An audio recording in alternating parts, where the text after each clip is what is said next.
Hi, this is Margaret Meloni, and welcome to the Death Dhamma Podcast. In a series I used to read, occasionally one character would say to the other, "May you live in interesting times." It was understood that this was a curse, where interesting times meant chaos and difficulty. Well, we do live in interesting times. I mean, don't we always? So this season, together we will explore equanimity and chaos, recognizing that many aspects of life are beyond our control. Let's find a sense of balance and peace amid external chaos. Today, while on my walk, I thought about regret. Not because I was necessarily experiencing regret. Rather, I was contemplating some statements I had read from others who were currently experiencing remorse. One was a friend who was having some second thoughts about moving into a relationship too quickly, and another was someone who felt let down by someone he had relied upon. It seems pretty normal for each of us as human beings to look at choices we have made in our lives and think that perhaps we could have done things differently. As I share thoughts with you today, in some ways I'm using regret and remorse interchangeably. This is mostly because I started this thought process with the word regret in mind, but then the suttas I have looked at translate as remorse. But there can be a difference. Regret leads a person to avoid punishment in the future, while remorse leads to avoiding hurtful actions towards others in the future. On that note, here are some suttas that touch on remorse. This was said by the Blessed One, said by the Arhat. So I have heard. There are these two things that cause remorse. Which two? There is the case of the person who has not done what is admirable, has not done what is skillful, has not given protection to those in fear, and instead has done what is evil, savage, and cruel. Thinking I have not done what is admirable, he feels remorse. Thinking I have done what is evil, he feels remorse. These are the two things that cause remorse. Having engaged in bodily misconduct, verbal misconduct, misconduct of mind, or whatever else is flawed, not having done what is skillful, having done much that is not, at the breakup of the body, the undiscerning one reappears in hell. That comes from the Vitakka 2.3, passage 2.3. And the passage that follows talks about two things that do not cause remorse. And this makes sense, as in the teachings from the Pali Canon, we read, the Buddha provides both sides of a discussion, right? He'll go through a list of what action or concept is, and then also what it is not. He's very thorough. And so here we go. And this is Vitakka 2.4. This was said by the Blessed One, said by the Arhat, so I have heard. There are these two things that cause no remorse. Which two? There is the case of the person who has done what is admirable, has done what is skillful, has given protection to those in fear, and has done nothing that is evil, savage, or cruel. Thinking, I have done what is admirable, he feels no remorse. Thinking, I have not done what is evil, he feels no remorse. These are the two things that cause no remorse. Having abandoned bodily misconduct, verbal misconduct, misconduct of mind, and whatever else is flawed, not having done what's not skillful, having done much that is, at the breakup of the body, the discerning one reappears in heaven. Okay. Now, to add to that, I'm going into Angunakkara Nikaya 11.1, Kemata Sutta. What is the purpose? I have heard that on one occasion, the Blessed One was staying near Savatthi in Jeta's Grove, Anathapindika's monastery. Then Venerable Ananda went to the Blessed One, and on arrival, having bowed down to him, sat to one side. As he was sitting there, he said to the Blessed One, what is the purpose of skillful virtues? What is their reward?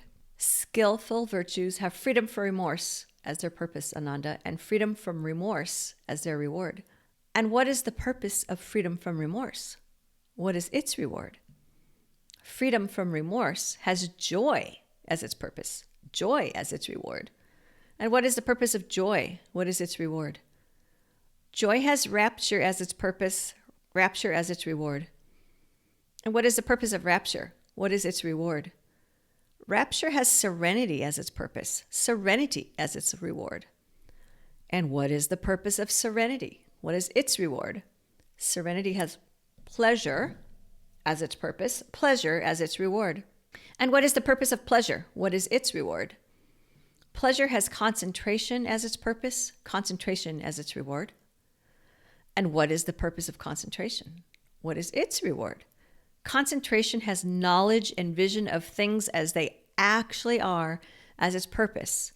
Knowledge and vision of things as they actually are as its reward. And what is the purpose of knowledge and vision of things as they actually are? What is its reward? Knowledge and vision of things as they actually are has disenchantment as its purpose, disenchantment as its reward. And what is the purpose of disenchantment? What is its reward? Disenchantment has dispassion as its purpose, dispassion as its reward. And what is the purpose of dispassion? What is its reward? Dispassion has knowledge and vision of release as its purpose, knowledge and vision of release as its reward. Thus, in this way, Ananda, skillful virtues have freedom from remorse as their purpose, freedom from remorse as their reward. Freedom from remorse has joy as its purpose, as its reward. Joy has rapture as its purpose, as its reward. Rapture has serenity as its purpose, as its reward. Serenity has pleasure as its purpose, as its reward. Pleasure has concentration as its purpose, as its reward. Concentration has knowledge and vision of things as they actually are. Knowledge and vision of things as they actually are is its reward, as its reward. Knowledge and vision of things as they actually are has disenchantment as its purpose, disenchantment as its reward. Disenchantment has dispassion as its purpose, dispassion as its reward. Dispassion has knowledge and vision of release as its purpose, knowledge and vision of release as its reward. In this way, Ananda, skillful virtues lead step by step to the consummation of arhantship. See, so thorough, right? And repetitive, but remember, an oral tradition, so the repetition helps us to understand and remember. But in this sutta, we go from skillful virtues leading to freedom from remorse, and then we go from freedom from remorse, step by step, to ultimately dispassion and release, to become an arhat. And from all of this, we can see the challenges we face if we have unresolved regrets or remorse. The obvious answer, don't do things that will lead you to try and stay away from punishment. Perhaps here's where we think about our karma. Don't do things that create bad karma. Also, don't do things that will harm others. Great. Now, what about what I have already done? What about what I could have done and neglected to do? The opportunity I had to protect others from harm, or the opportunity I had to avoid creating negative karma.